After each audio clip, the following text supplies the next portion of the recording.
কোনো ফিড ওষুধ এইসব কিছুই এই গরুটা খাওয়াইনি। কোরবানি দেওয়ার জন্য এই গরুটা আপনি একদম নিশ্চিন্তে নিতে পারেন। হ্যাঁ, এই গরু আমার পছন্দ হয়েছে। তাই গরুর দাম কয় টাকা দেওয়া লাগবে? চাইছিলাম তো গরুটা হাটে উঠাবো, আর আপনি যেহেতু বাড়ি পর্যন্ত আইছেন 1,60,000 টাকা দিয়েন। এই গরুর দাম 1,60,000 টাকা হয় নাকি? 1,40,000 টাকা দিব। যদি হয় তাহলে কন, আমরা গরুটা নিব। 1,40,000 টাকায় দিলে তো ভাই লস হয়ে যায়। আরে ভাই, লস হবে না, দেন নিয়ে যাই কোরবানির গরু। তা কখন নেবেন? এখন নেবেন? না, আমার আরো পার্টনার আছে, তাদেরকে নিয়ে আসবো, আইসি নিব। তাহলে এই গরু দাম আপনাকে 1,40,000 দিলেই তো হচ্ছে। হয় 1,40,000ই তো আপনি দিতে চাইলেন। তাহলে আমার সাথে যে পার্টনার আসবে তাদের কাছ থেকে আপনি নেবেন 1,55,000 টাকা, আর 15,000 পরে আমারে দিয়ে দিবেন। এইসব ঝামেলার আবার কি দরকার ভাই? আমাদের মাঝে কি ঝামেলা আছে না আছে সেটা আপনার মাথা কামানোর দরকার নাই, সেটা আমরা বুঝবানি। তাইলে তাদের নিয়ে আসতেছি। আচ্ছা আসেন। ঠিক আছে, আসতেছি। আমরা তো 7 ভাগে কুরবানি দিচ্ছি, সবাই তো 15,000 টাকা করে একবার দিছে, তাহলে এখন আবার টাকা দেওয়া লাগবে কি জন্য? আমরা তো 1 লাখ টাকার ভিতরে গরু কিনতে চাইছিলাম। ওই যে নিলয় ভাই আছে না, উনি একটা গরু দিয়েছে, গরুর দাম 1,55,000 টাকা, আর ওই গরু সবাই পছন্দ করেছে। এই জন্যই সবার 7,000 টাকা করে আবার দেওয়া লাগবে। আচ্ছা ঠিক আছে, সবাই যদি আবার 7,000 করে দেয় তাহলে আমিও দিচ্ছি, সমস্যা নেই। তাহলে টাকা আপনার কাছেই দিয়ে দিচ্ছি। এই যে এই জায়গায় 7,000 টাকা আছে। কিন্তু কথা হচ্ছে যে আমরা ওই যে নীলার সাথে যে কুরবানি দিচ্ছি, ওরে আমাকে সাথে ভাগে নিয়ে আমার মনে হয় উচিত হয়নি। কেন?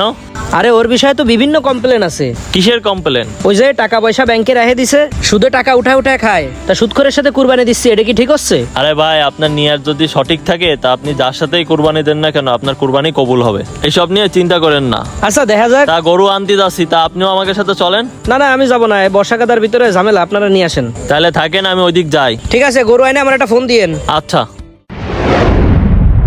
আরে ভাই, বাইরে বেরোবো কিভাবে? বৃষ্টি বাদলের ভিতরে বাইরে তো বেরোনোই ও যাচ্ছে ভাই না। কি অবস্থা, ভালো আছেন? হ ভাই ভালো, আপনার তো ঠিক চিনলাম না। ভুলে গেছেন ভাই, আমার দাদিরা সেদিন গরু কিনে নিয়ে গেলেন। হ্যাঁ হ্যাঁ, এবার চিনতে পারছি।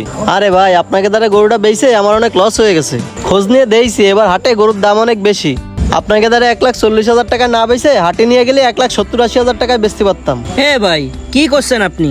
1,40,000 টাকা আপনি কোন গরু কার কাছে বেচেছেন? কেন, অন্যরা যে গরুটা নিয়েছে ওই গরুটাই তো 1,40,000 টাকায় বেচেছি। এ কি, উনি সত্যি কথা করছে?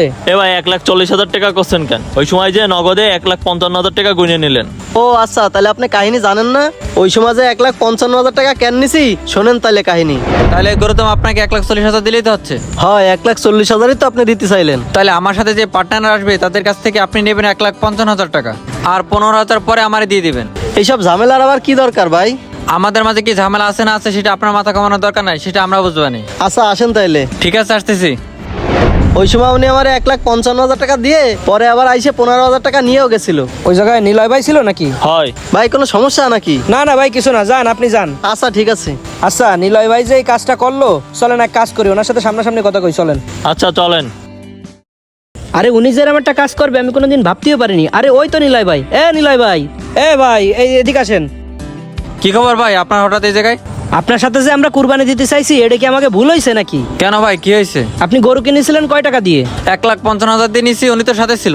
1,55,000 টাকা আপনি ওনার সামনে দিছেন, ঠিক আছে, কিন্তু 15,000 টাকা আবার গরুর মালিকের কাছে আপনি নিছেন। এই সব ওই গরুর মালিক আমাকে কাছে কইছে। কি উনি কি মিথ্যে কথা কইছে? নেননি আপনি 15,000 টাকা পরে? আরে ভাই, ওইটা তো একটা অন্য হিসাব ছিল। শোনেন, আমি এই মৃদু ভাইরে কইছিলাম আপনার মতো মানুষের সাথে আমরা কুরবানির ভাগে যাব না।